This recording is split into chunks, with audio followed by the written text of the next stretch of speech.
And now, live at 12. ආයුබෝවන් එක්වන්න අදත් ඇත්ත දැනගන්න ලංකාවේ අංක එකේ සමබර තොරතුරු ප්‍රකාශය ලයිව් ඇටුවේ සමග. මම නිමේෂ් විජේසූරිය. මම ෆාතිමා නස්රින්. අදත් මුල්ම අවධානය ප්‍රධාන පුවත් සිරස්තල වෙතයි. පාස්කු ප්‍රහාරයට වසරයි. දිවිපිදු අය සමරා රටපුරා ආගමික වතාවත්. විදේශගතව සිටින ශ්‍රී ලාංකිකයන් ගෙන්වා ගැනීමේ නව වැඩපිළිවෙලක් පිළිබඳව යුද හමුදාපතිවරයාගෙන් ප්‍රකාශයක්. මේ ඉල්ලීම් වලට අනුව යම්කිසි සැලැස්මකට අනුවයි ගේන්නේ. ඔවුන් යම්කිසි ක්‍රමවේදයකට ඔවුන් නිරෝධානය කිරීමට බලාපොරොත්තු වෙන සියලුම අයලුන්න සියලු මත්පැන් අලවිසැල් යලි වසා තැබීමට රජයෙන් නියෝගයක්. මහමැතිවරණය ජුනි 20 වැනිදා පැවැත්වීමට තීරණය කෙරේ. අමරිකාවට සංක්‍රමණිකයන් ඇතුළුවීම අත්හිටුවමින් විධායක නියෝගයක් ගැනීමට ඩොනල්ඩ් ට්‍රම්ප් සූදානම්. පාස්කු ඉරිදා දේව මෙහෙයට එක්ව සිටි කිතුණු බැතිමතුන් ඇතුළු 250කට පමණ පිරිසකට දිවි අහිමි කළ පාස්කු ඉරිදා ත්‍රස්ත ප්‍රහාරයට අදට වසරක් සම්පූර්ණ වනවා. සිද්ධියෙන් මියගිය පුද්ගලයන් සමරා රටපුරා ආගමික ස්ථානවලදී සැමරුම් සංවිධානය කර තිබුණා. මේ නිමිත්තෙන් අද රටපුරා විනාඩි 2ක නිශ්ශබ්දතාවයක්ද පළ කෙරුණා. 2019 වසරේ අප්‍රේල් මාස 21 වෙනිදා එදා පාස්කු ඉරිදා දවස කිතුණු බැතිමතුන් එදින උදෑසනම දේවස්ථාන කරා පැමිණියේ ඒ උතුම් දිනය වෙනුවෙන් පැවති දේව මෙහෙයන් සඳහා සහභාගී වීම සඳහායි.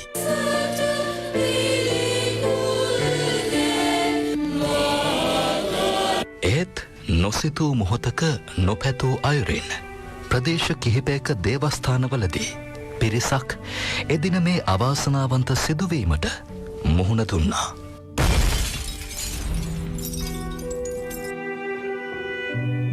කටුවාපිටිය ශාන්ත සෙබස්තියන් දේවස්ථානයට, කොච්චි කඩේ ශාන්ත අන්තෝනි මුනිදුන්ගේ දේවස්ථානයට සහ මඩකලපුව සියෝන් දේවස්ථානයට එල්ල වූ එම ප්‍රහාරවලින් බොහෝ පිරිසකට දිවි අහිමි වුණා. තවත් එවැනිම පිරිසකට දරුණු තුවාල සිදු වුණා. දෙමාපියන්ට දරුවනුත්, දරුවන්ට දෙමාපියනුත් අහිමි වුණා. දේවස්ථාන පමණක් නොව මෙරට ප්‍රධාන පෙළේ හෝටල් කිහිපයක්ද මෙම අන්තවාදී කල්ලියේ ඉලක්කය බවට පත් වුණා. කොළඹ ශැංග්‍රිලා, කිංස්බරි, සිනමන් ග්‍රෑන්ඩ් යන ප්‍රධාන පෙළේ හෝටල් වලට එම බෝම්බ ප්‍රහාර එල්ල වූ අතර දෙහිවල ප්‍රදේශයේ අවන්හලකද පිපිරීමක් සිදු වුණා. මේ පිපිරීම් වලින් 250ක පමණ පිරිසක් මිය ගියා. එම පිපිරීම් සිදු වූ වේලාව සිහි කරමින් අද පෙරවරු 8:45ට විනාඩි 2ක නිහඬතාවයකද නිරත වුණා.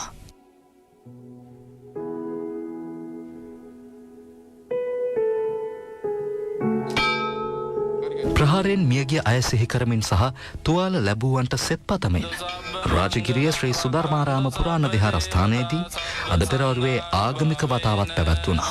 එම විහාරස්ථානයේ විහාරාධිපති පූජ්‍ය වතුරුවිල සිරි සුජාත හිමියන්ගේ අනුශාසකත්වයෙන් පැවති මෙම ආගමික වතාවත් සඳහා ස්වර්ණ වාහිනියද එක් වුණා. මේ අතර බම්බලපිටිය ශ්‍රී මාණික්‍ය විනාගර කෝවිලේදී පැවති ආගමික වතාවත් වලටද ස්වර්ණ වාහිනිය එක් වුණා. පසුගිය වසරේ අප්‍රේල් මාසේ 21 වෙනිදා අපේ රටේ කුරිරු ත්‍රස්තවාදී බෝම්බ ප්‍රහාරයෙන් මියගිය අපේම සහෝදර සහෝදරයන් සිහි කරමින් අපේ රටේ සියලුම ආගමික ස්ථානවල මේ වෙද්දී ඝණ්ටා සීනුනාද පවත්වනවා. අපි මේ සිටින කෝවිලෙත් ඒ ඝණ්ටා සීනුනාද පවත්වමින් ඒ මියගිය අපේම සහෝදර සහෝදරයන්ගේ හුස්ම පොද සිහි කරනවා.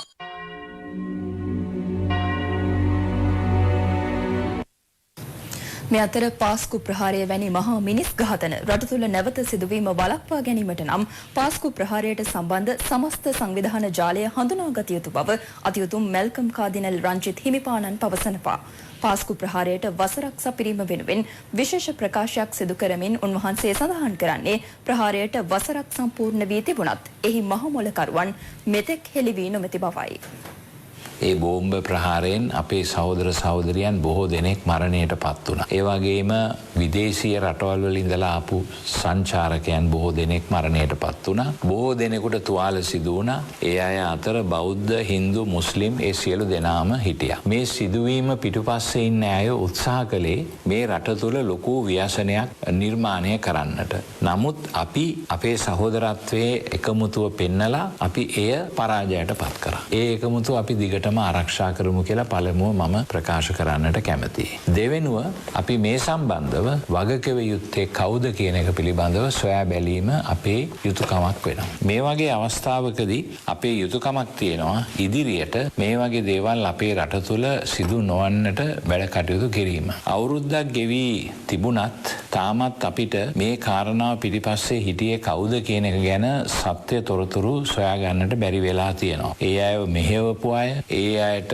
අදහස් දුන්නු අය, අන්තවාදී අදහස් වලින් ඔවුන්ගේ හිත ද්වේෂ සහගත වෙන්නට ඉඩ හැරපු අය, මේකට මුදල් වලින් හෝ යම්කිසි අනුග්‍රහයක වචනයකින් සහයෝගය දුන්නු අය, මේ අය බොහෝ දෙනෙක් මේ පිටිපස්සේ ඉන්නවා. මේක හරියට නිකන් ජාලයක් වගේ. මේ අය කවුද කියලා සොයා ගන්නට අපේ යුතුකමක් තියෙනවා. එහෙම නැත්තම් වෙන්නේ නැවත වරක් රට එවැනි ප්‍රශ්නයකට මැදි කරන්නට මේ වගේ අයට පුළුවන්කම ලැබෙනවා. ඔවුන්ගේ තරාතිරම ඉහළ සමාජ තත්ත්වය, දේශපාලන බලපුලුවන්කාරකම් මේ දේවල් අපි ගණන් ගත යුතු වන්නේ නැහැ. විශේෂයෙන්ම දේශපාලන ක්ෂේත්‍රයේ ඉහළම තලයේ ඉඳලා පහළම තලය දක්වා මේ කටයුත්තේදී මේ කාරණාවේදී කරුණු ගැන අවබෝධයක් ලැබිලත් යම් ආකාරයක සාධක තිබිලත් ඒ පිළිබඳව සොයා බලන්නට කටයුතු නොකරපු සේනාධිනායකයාගේ පටන් අන්තිමයා දක්වා ලංකාවේ වගකිව යුතු අය සියලු දෙනාවම නීතිය ඉදිරියට ගෙන ඒම අපේ වගකීමක් වෙනවා. ඒ නිසා මේ අවස්ථාවේදී මම විශේෂයෙන්ම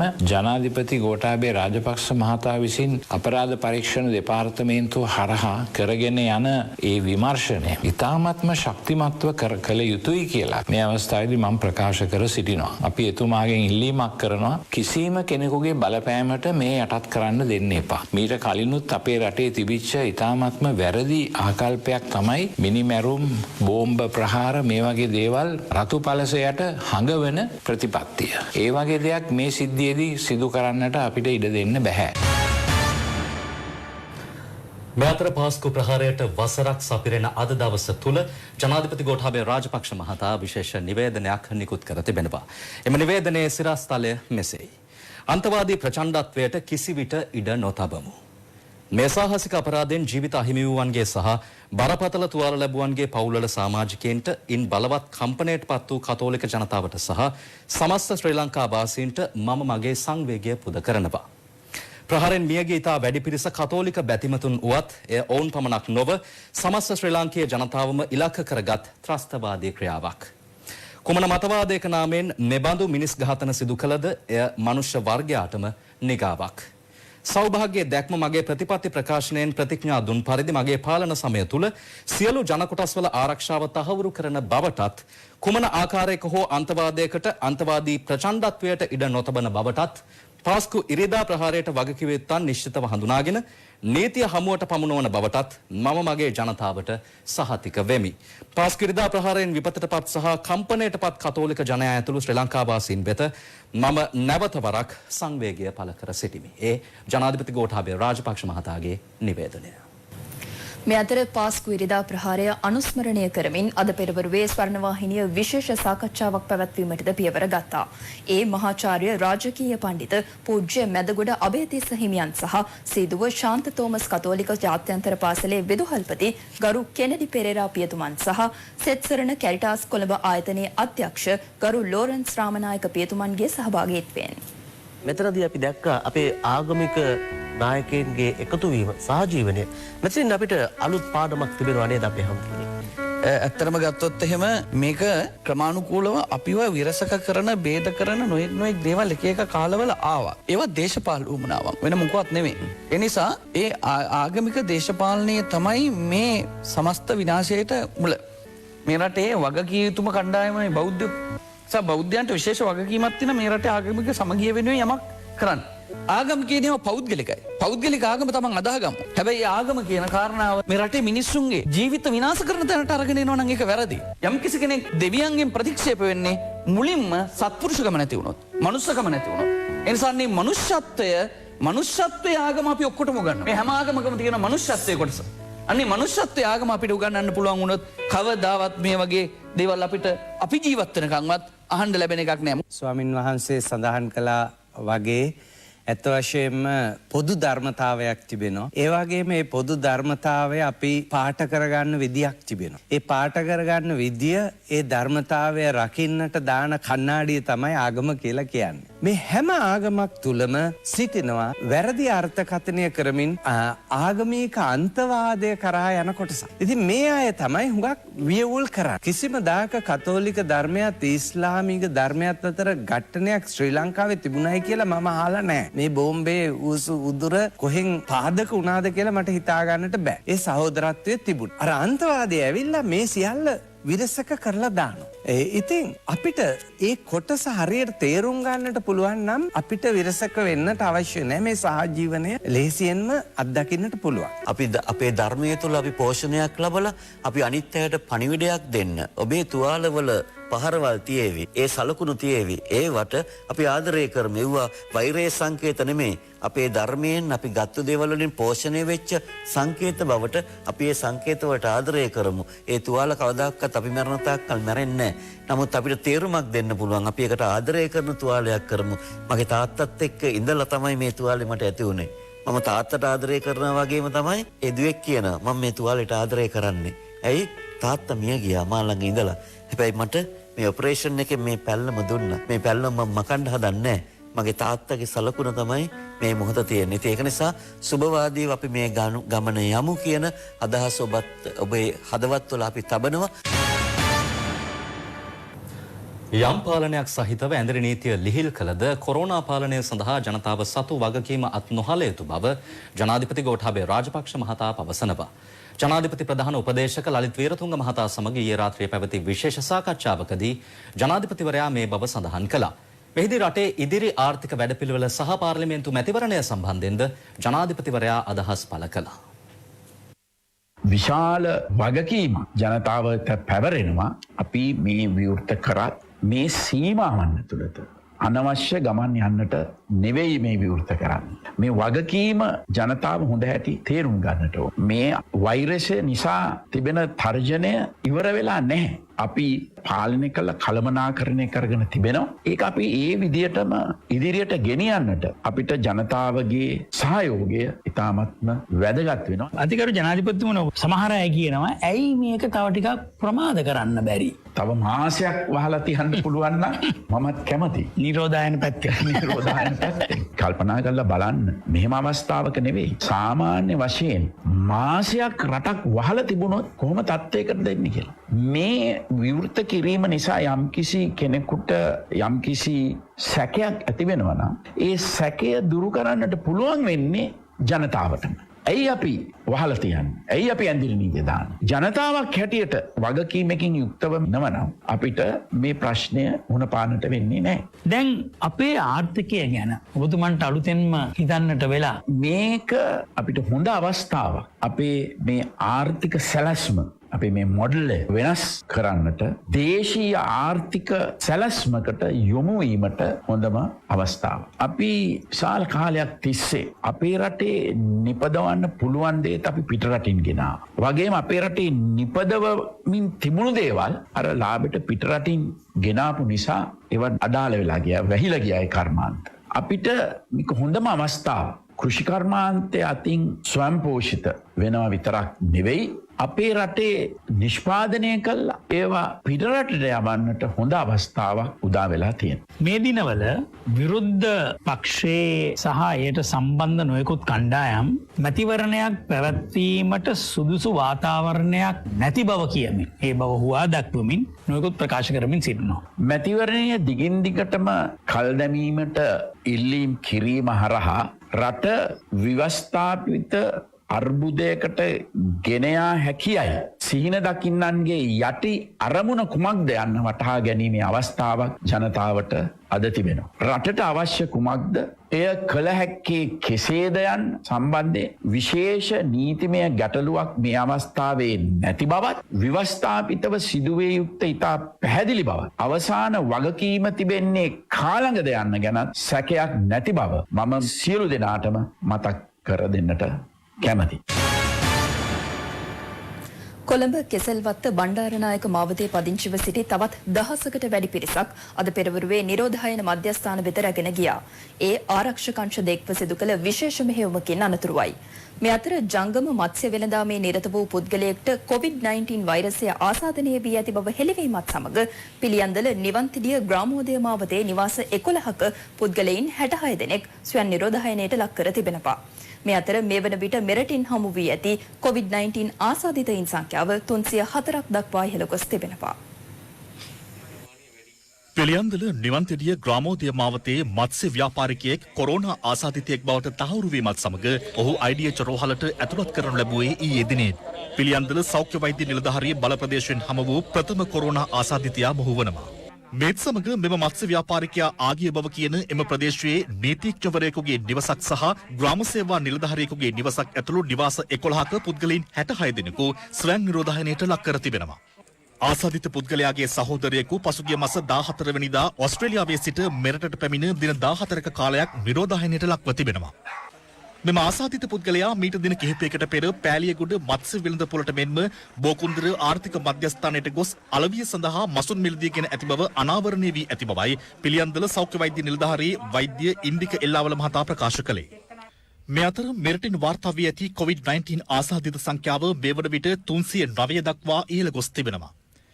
කොළඹ 12 කෙසෙල්වත්ත බණ්ඩාරනායක මාවත සහ ග්‍රෑන්ඩ් පාස් ප්‍රදේශවලින් කොරෝනා ආසාදිතයින් 33 දෙනෙකු වාර්තා වුණා. පසුගිය 15 වෙනිදා කොටහින ප්‍රදේශයේ ආසාදිතයෙකු ලෙස හඳුනාගත් 59 හැවිරිදි කාන්තාව ඇගේ 3 වෙනි පුත්‍රයා සහ ඔහු ඇසුරු කළ පුද්ගලයන් පිරිසක් මේ දින කිහිපයේදීම ආසාදිතයන් ලෙස වාර්තා වුණා. අදාළ කාන්තාව ඉන්දියාවේ සංචාරයක නිරතව සිටි අතර ඇය එලෙස ඉන්දියාව බලා ගොස් ඇත්තේ රෙදිපිලි ඇතුළු බහන්ද මිලදී ගැනීමටයි. අද දිනේද එම ප්‍රදේශයෙන් ආසාදිතයින් 5 දෙනෙකු වාර්තා වූ බව යුද හමුදාපති ශවේන්ද්‍ර සිල්වා මහතා පැවසුවා.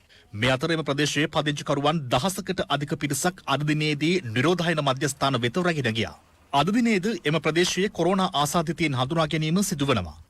මෙරටින් වාර්තා වූ රෝගීන්ගේ ව්‍යාප්තිය අනුව වැඩිම පිරිසක් මේ වන විට වාර්තා වී ඇත්තේ කොළඹ දිස්ත්‍රික්කයෙන්. එම සංඛ්‍යාව 82ක් බවයි සෞඛ්‍ය අංශ පවසන්නේ. මේ අතර කොරෝනා වෛරසය හේතුවෙන් හෝ වෙනත් අයුරකින් දුර්වල වූ හදවත් පැයක් වැනි කාලයක් තුළ නැවත යථා තත්ත්වයට පත් කළ හැකි පරිදි තෙරපුම් බලය ලබා දිය හැකි නවීන තාක්ෂණික වෛද්‍ය උපකරණයක් නිපදවා තිබෙනවා. ඒ කොළඹ වෛද්‍ය පීඨයේ අවසන් වසරේ වෛද්‍ය ශිෂ්‍යයෙකු වන ඩිල්ෂාන් අබේවර්ධන විසින්. මේ අතර සෞඛ්‍ය හා දේශීය වෛද්‍ය සේවා අමාත්‍ය පවිත්‍ර වන්නෑරච්චි මහත්මිය වෙත මෙය හඳුන්වා දීම ඊයේ දින සිදු කෙරුණා. ලංකාවේ බොහෝ තරුණයෝ මෙවැනි නිර්මාණ කරන්න පෙළඹෙයි කියලා අපි විශ්වාස කරනවා. ඒක මේ රටේ ආර්ථිකය ශක්තිමත් කරන්නත් මේ රටේ ජනතාවගේ ජීවිත ආරක්ෂා කරගන්නත් කරන ලොකු කටයුත්තක්. ඒ සඳහා සෞඛ්‍ය අමාත්‍යාංශයේ වෙනම ඒකකයක් පිහිටවලා ඒ සඳහා අවශ්‍ය අරමුදලක් වෙන් කරලා කටයුතු කරන්නත් අපි කටයුතු කරනවා. විශේෂයෙන්ම මේ වන විටත් ලෝක බැංකුව ආධාරය යටතේ අපේ රජයට ලැබෙන ආධාර වලින් එක කොටසක් මේ කටයුතු සඳහා අපි වෙන් කරලත් තියෙනවා.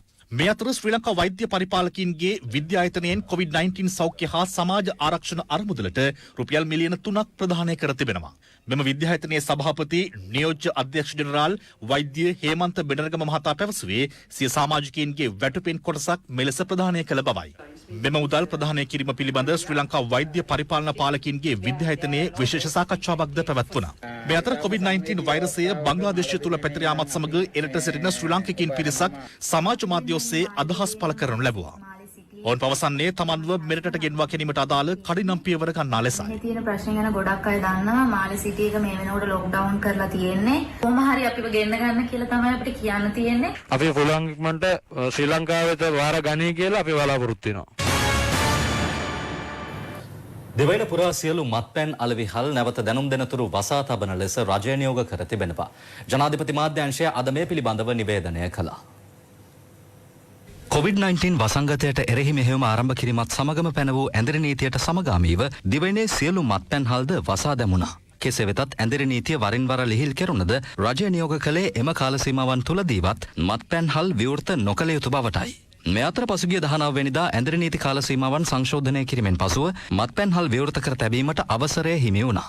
ඒ මත්පැන් බලපත්‍රවල කොන්දේසිවලට අමතරව නිරෝධායන කොන්දේසිද අනුගමනය කළ යුතු බවට වූ කොන්දේසියද සමගයි. ඒත් සමග පෙරේදා සහ ඊයේ මත්පැන්හල් ආශ්‍රිතව දක්නට ලැබුණු තත්ත්වයයි මේ.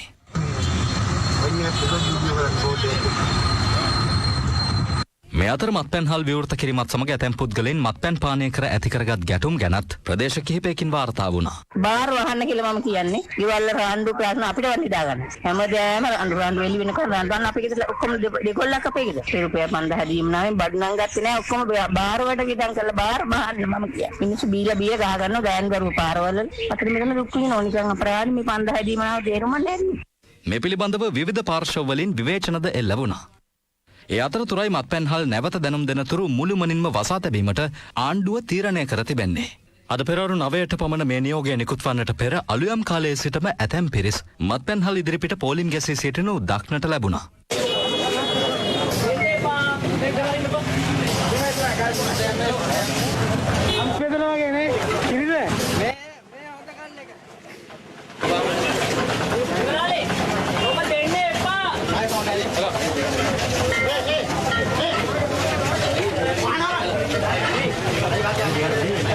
කෙසේ වෙතත් අද දිනේදී මත්පැන්හල් විවෘත නොකළ යුතු බවට නියෝග කිරීමත් සමග එවැනි ඇතැම් ස්ථානවල තරමක උණුසුම් තත්ත්වයක්ද දක්නට ලැබුණු බවයි අප වාර්තාකරුවන් පැවසුවේ.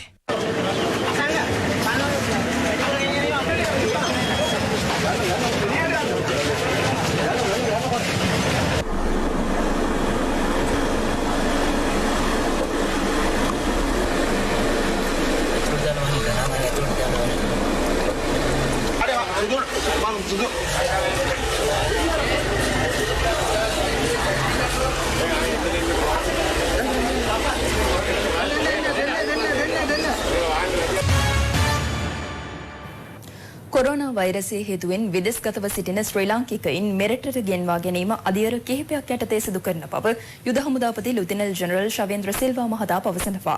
එහි පළමු අධියර යටතේ පාකිස්තානයේ සිට සිසුන් සහ යුද හමුදා නිලධාරීන් ඇතුළු 113 දෙනෙක් අද දිවයිනට රැගෙන ඒමට නියමිත බවයි ස්වර්ණවාහිනී ප්‍රවෘත්ති අංශයේ චන්දන පොසවෙල සමග අද පෙරවරුවේ සිදු කළ සාකච්ඡාවකදී යුද හමුදාපතිවරයා ප්‍රකාශ කළේ. අපේ රටේ බොහෝ පිරිසක් විදේශ රටවල වාසය කරනවා. අධ්‍යයන කටයුතු සඳහා රැකියාව සඳහා ගොස් තියෙනවා. ඔවුන් නිරන්තරයෙන් ඉල්ලීමක් කරන අපට රටට එන්නට අවසර දෙන්න. අපිව ගෙන්න ගන්න. යුද හමුදාවත් උනේ වාර්තා වෙනවා අදත් එවැනි පිරිසක් ලංකාවට එනවා කියලා. ඒ පිරිස සම්බන්ධයෙන් යමක් පැහැදිලි කළොත්. ඔව් අද වෙනකොට මාතිකරු ජනාධිපතිතුමා කරු අග්‍රාමාත්‍යතුමා ප්‍රමුඛ රජයේ විසින් අද දිනේ කටයුතු සම්පාදනය කරලා තිබෙනවා. මේ ඉල්ලීම් වලට අනුව යම්කිසි සැලැස්මකට අනුවයි ගේන්නේ. ඒ සැලැස්මේ ප්‍රථම අධීර වශයෙන් පාකිස්තානයේ සිට අද ගුවන් යානයක් ලංකාවට පැමිණීමට නියමිතයි. ඒ ගුවන් යාන 113 දෙනෙකු රැගෙන ඒමට නියමිතයි. මේකේ ඉන්නවා විශ්වවිද්‍යාලයට ගිය ශිෂ්‍යයන් ඉන්නවා. ඊට අමතරව හමුදාවේ අයලුනුත් ඉන්නවා. ඔවුනුත් අනිකුත් රටේ පුරුෂයන් හැටියට ගෙන්නන්න ගන්න ඇති හින්දා ඔවුනුත් අපි ගෙන්න ගත්තේ නැහැ. නමුත් කවුරු පැමිණියත් ලංකාවට ඔවුන් යම්කිසි ක්‍රමවේදයකට ඒ ගුවන් යානෙත් රැගෙන ඉන්න ක්‍රමවේදයක් තියෙනවා. ගුවන් තොටුපළේදී ඔවුන් හසුරන ආකාරය පිළිබඳ යම්කිසි ක්‍රමවේදයක් තිබෙනවා. ඊට අමතරව ඒ ගොඩනැගිලි වල නිරෝධායන වෙන අවස්ථාවට අනුකූලව බස්වලට යොදවලා බස්වල නගවලා ඒ ආකාරයෙන් රැගෙන ගිහිල්ලා ඔවුන් නිරෝධායන කිරීමට බලාපොරොත්තු වෙනවා. සියලුම අයලුන්න නිරෝධායන කිරීමට අපි බලාපොරොත්තු වෙනවා. ඔබ නැවතත් ලංකාවේ අංකිකයේ සමබර තොරතුරු ප්‍රකාශය සමග පාර්ලිමේන්තු මහමැතිවරණය පැවැත්වීමට අදාළ ගැසට් පත්‍රය ඊයේ නිකුත් කෙරුණා. මැතිවරණ කොමිසම පවසන්නේ සෞඛ්‍ය ඇතුළු වගකිව යුතු සියලු අංශ සමග සාකච්ඡා කිරීමෙන් අනතුරුව ජූනි මාස 20 වෙනිදා මැතිවරණය පැවැත්වීමට තීරණය කළ බවයි. පසුගිය මාර්තු මාස 2 වෙනි දින පාර්ලිමේන්තුව විසිරුවා හරමින් ජනාධිපති ගෝඨාභය රාජපක්ෂ මහතා විසින් අතිවිශේෂ ගැසට් නිවේදනයක් නිකුත් කළේ අප්‍රේල් මාස 25 වෙනිදා පාර්ලිමේන්තු මහමැතිවරණය පැවැත්වීමටයි. කෙසේ වෙතත් නාම යෝජනා බාර ගැනීමෙන් අනතුරුව මැතිවරණ කොමිසම ප්‍රකාශ කළේ කොරෝනා වෛරසයේ බලපෑම හේතුවෙන් නියමිත දිනට මැතිවරණය පැවැත්විය නොහැකි බවයි. පසුව මැතිවරණ කොමිසම විසින් ජනාධිපතිවරයාට ලිඛිතව දැනුම් දුන්නේ මැතිවරණය පැවැත්වීම කල්යාම හේතුවෙන් ව්‍යවස්ථාමය අර්බුදයක් නිර්මාණය වන බැවින් මේ පිළිබඳව ශ්‍රේෂ්ඨාධිකරණයේ මතය විමසා සිටින ලෙසයි. කෙසේ වෙතත් ඊට පිළිතුරු දෙමින් ජනාධිපති ලේකම්වරයා විසින් ලිඛිතව මැතිවරණ කොමිසමට දන්වා සිටියේ පාර්ලිමේන්තු මැතිවරණ පනත ප්‍රකාරව මැතිවරණය පැවැත්වීමේ දිනය නියම කිරීමේ වගකීම මැතිවරණ කොමිසම සතු බවයි. මැතිවරණ කොමිසමේ කාර්යයන් හා වගකීම් වලට ජනාධිපතිතුමා මැදිහත් වීමට අදහස් නොකරන බවත් ආණ්ඩුක්‍රම ව්‍යවස්ථාවේ 123 වෙනි වගන්තිය යටතේ මේ පිළිබඳව ශ්‍රේෂ්ඨාධිකරණය වෙත යොමු වීමේ අවශ්‍යතාවයක් පැන නොනගින බවත් ජනාධිපති ලේකම්වරයා සිය ලිපියෙන් වැඩිදුරටත් දන්වා සිටියා. මේ අතර අග්‍රාමාත්‍ය මහින්ද රාජපක්ෂ මහතාද ලිඛිතව දැනුම් දී සිටියේ 1981 අංක 1 දරන පාර්ලිමේන්තු මැතිවරණ පනතේ 24 3 වගන්තිය ප්‍රකාරව ජනාධිපතිවරයා නියම කළ දිනට මැතිවරණ පැවැත්විය නොහැකි නම් වෙනත් දිනයක් නියම කිරීමට මැතිවරණ කොමිසම බැඳී සිටින බවයි. මේ අතර කොරෝනා වෛරස ව්‍යාප්තිය හමුවේ කල් දැමුණු මැතිවරණය පැවැත්වීමේ දිනය සම්බන්ධයෙන් සෞඛ්‍ය ඇතුළු වගකීම් යුතු අංශ සමග මැතිවරණ කොමිසම දීර්ඝ ලෙස සාකච්ඡා කර තිබෙනවා. මේට අමතරව මැතිවරණය පැවැත්වීමට අදාළ දිස්ත්‍රික් මට්ටමේ තේරීම් බහරුව නිලධාරීන් සමගද සාකච්ඡා කිරීමෙන් අනතුරුව ජුනි මාස 20 වෙනි සෙනසුරාදා දින මහ මැතිවරණය පැවැත්වීමට මැතිවරණ කොමිසම තීරණය කර තිබෙනවා. ඊට අදාළ ගැසට් නිවේදනයේද ඊයේ රාත්‍රියේ නිකුත් කෙරුණා. මේ වන විට මැතිවරණයට අදාළ නාම යෝජනා බහර ගැනීම සිදු කර ඇති අතර අදාළ අපේක්ෂකයන්ගේ මනාප අංක ඉදිරියේදී ගැසට් නිවේදනයක් මගින් නිකුත් කරන බවයි මැතිවරණ කොමිසම වැඩිදුරටත් පැවසුවේ. ඇඳරි නීතිය ක්‍රියාත්මක කාලය තුළ රට පුරා සිදුවන නීති විරෝධී ක්‍රියා වැටලීමේ මෙහෙයුම අඛණ්ඩව සිදුවන බව. මේ ගත වූ පැය කිහිපය තුළ වාර්තා වූ එවැනි වැටලීම් කිහිපයක්. මාළඹේ ඉසුරුපුර ප්‍රදේශයේ කුඹුරුයායක් ආශ්‍රිතව සිදු කරගෙන ගිය මහ පරිමාණ නීති විරෝධී මත්පැන් ස්කාගාරයක් අතුරුගිරිය පොලිසිය ඊයේ පස්වරුවේ වටලනු ලැබුවා. එහිදී මත්පැන් නිෂ්පාදනය කරමින් සිටි කාන්තාවක ඇතුළු සිව් දෙනෙකු අත්අඩංගුවට ගෙන තිබෙනවා. ගෝඩා බැරල් 20ක් සමගින් නීති විරෝධී මත්පැන් පෙරීමට උපයෝගී කරගන්නා උපකරණ රැසක්ද මෙහිදී පොලිස් බහරයට ගැනුණා. මේ අතර නවගත්තේගම බෝගහයාය ප්‍රදේශයේ ඇලමාර්ගයක් ආසන්නයේ නීති විරෝධීව පවත්වාගෙන ගිය තවත් මත්පැන් ස්කාගාරයක් වටලා පුද්ගලයන් දෙදෙනෙකු නවගත්තේගම පොලිසිය මගින් අත්අඩංගුවට ගෙන තිබෙනවා. මේ අතර මත්තේගොඩ මාගම්මුණ ප්‍රදේශයේ නිවසක රහසිගතව පවත්වාගෙන ගිය තවත් නීති විරෝධී මත්පැන් ස්කාගාරයක් ඊයේ පස්වරුවේ වටලනු ලැබුවේ මත්තේගොඩ පොලිස් ස්ථානාධිපතිවරයාට ලද තොරතුරක් මත. එහිදී නීති විරෝධී මත්පැන් අලෙවි කරමින් සිටි කාන්තාවන් දෙදෙනෙකු මත්පැන් සහ ඒවා පෙරීමට උපයෝගී කරගන්නා උපකරණ රැසක් සමගින් අත්අඩංගුවට ගැනුණා.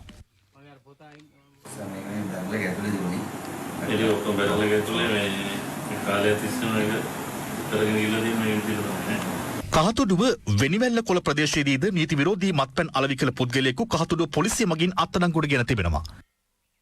මේ අතර කොටදිනියාව ලිහිණියාගම ප්‍රදේශයේ දෙමහල් නිවසක් තුළ සූක්ෂමව පවත්වාගෙන ගිය තවත් නීති විරෝධී මත්පැන් ස්කාගාරයක් කොටදිනියාව පොලිසිය මගින් ඊයේ පස්වරුවේ වටලනු ලැබුවා. එහිදී නීති විරෝධී මත්පැන් තොගයක් සහ ඒවා පෙරීමට උපයෝගී කරගන්නා උපකරණ රැසක් සමගින් පුද්ගලයෙකු අත්අඩංගුවට ගෙන තිබෙනවා. මේ අතර වරකාපොළ නෙළුම්දෙණිය ප්‍රදේශයේ නිවසක පවත්වාගෙන ගිය තවත් නීති විරෝධී මත්පැන් ස්කාගාරයක් වටලා පුද්ගලයෙකු ගිනිඅවියක් සමගින් අත්අඩංගුවට ගෙන තිබෙනවා. දැදිගම පොලිසියට ලද තොරතුරක් මත මෙම වැටලීම සිදු කර තිබුණා. මේ අතර මාවනැල්ල වන්දියවිල ප්‍රදේශයේ ඊයේ රාත්‍රියේ නොසන්සුන් තත්ත්වයක් ඇති වුණා. ඒ ප්‍රදේශයේ පොදු ළිඳක් පුද්ගලයෙකු විසින් වසා දැමීමක් මුල් කර ගනිමින් අදාළ ළිඳ වැසීම සඳහා ඔහු විසින් ටිපර් රථයකින් පස් රැගෙන විත් ඇති අතර එම ටිපර් රථය ළිඳට පෙරළී ගොස් තිබෙනවා. අද උදෑසන දෙම ස්ථානයේ නොසන්සුන්තාවයක් හටගත්තා. මේ අතර පානදුර සාගර මාවතේ සේවා පියස ස්ථානයේ ඊයේ දහවල් ඇඳිරි නීතිය හේතුවෙන් පීඩාවට පත් වූවන්ට රුපියල් 5000ක දීමනාවක් ලබා දීම ස්ථානයට පැමිණි පානදුර හිටපු නාගරික මන්ත්‍රීවරයෙකු එහි නිලධාරීන් සමග ඇති වූ බහින් බස්වීමකින් අනතුරුව පානදුර දකුණ පොලිසිය නිලධාරීන් විසින් අත්අඩංගුවට ගනු ලැබුවා.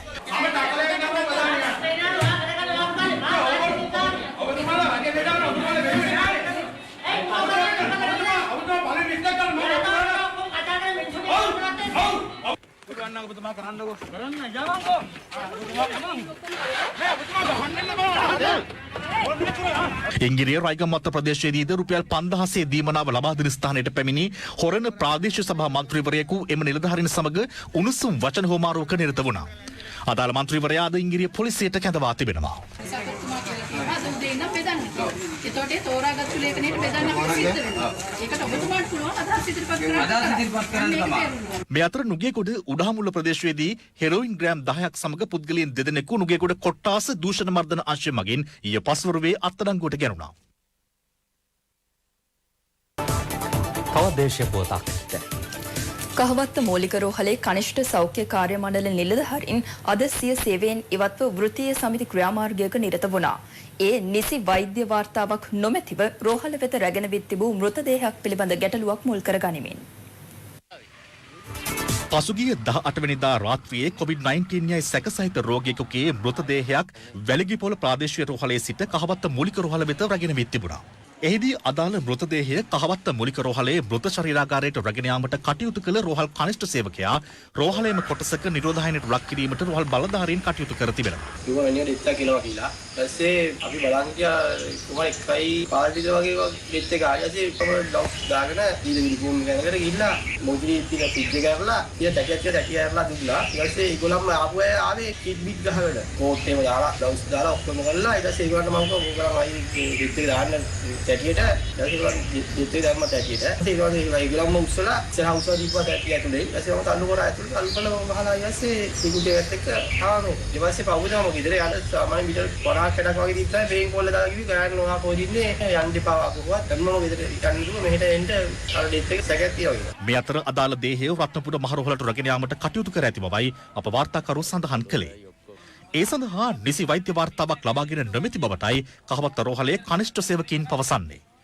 මේ හේතුවෙන් රෝහල් කාර්ය මණ්ඩලයේ විරෝධයක් එල්ල වී ඇති අතර කහවත්ත මූලික රෝහලේ කනිෂ්ඨ සෞඛ්‍ය නිලධාරීන් සිය රාජකාරිවලින් මෙලෙස ඉවත්ව සිටියා. කහවත්ත මූලික රෝහලේ සෞඛ්‍ය කාර්ය මණ්ඩලයට අයත් නිලධාරීන් 124 දෙනෙකු මෙලෙස සේවයෙන් ඉවත් වන බවයි කහවත්ත මූලික රෝහලේ ප්‍රගතිශීලී සෞඛ්‍ය සේවා සංගමේ සභාපතිවරයා පෙන්වා දෙන්නේ. කොරනෙල්වරයට පුළුවන් ඔහුට අවශ්‍ය කරන රෝහලකට රැගෙන යන්න. සාමාන්‍යයෙන් මෙතුවක්කල් ක්‍රියාත්මක වුණේ වැලිගිපොළ රෝහලේ මෘත ශරීරාගාරයක් තියෙනවා නම් බලංගොඩ රෝහලට තමයි රැගෙන යන්නේ. බලංගොඩ රෝහලේ විශේෂඥ අධිකරණ වෛද්‍ය නිලධාරියෙක් සහ තවත් අධිකරණ වෛද්‍ය නිලධාරියෙක් සිටිද්දි තමයි මේ කහවත්ත රෝහලට මේක රැගෙන ආවේ. ඒ වෙනකන් දන්නේ මෙයා කොරෝනා සැකසහිත රෝගියෙක් කියලා. රත්නපුර ශික්ෂණ රෝහලේ මෘත ශරීරාගාරයට අපි ලබලා ගිහින් දුන්නේ. ඊට පස්සේ පශ්චාත් මරණ පරීක්ෂණය කළා. ඊට පස්සේ ඊයේ රාත්‍රියේදී මෘත ශරීරය නිදහස් කරලා තිනවා. හැබැයි රෝග නිශ්චය කිරීමේ වාර්තාවක් නැතුව. එසමගින් ලයිව් ඇට් 12 අදට අවසන්. මම නිමේෂ් විජේසූරිය. මම ෆාතිමා නස්රින්. යලි හමුවීම ලයිව් ඇට් 8 සමගින්. සුබ දවසක්.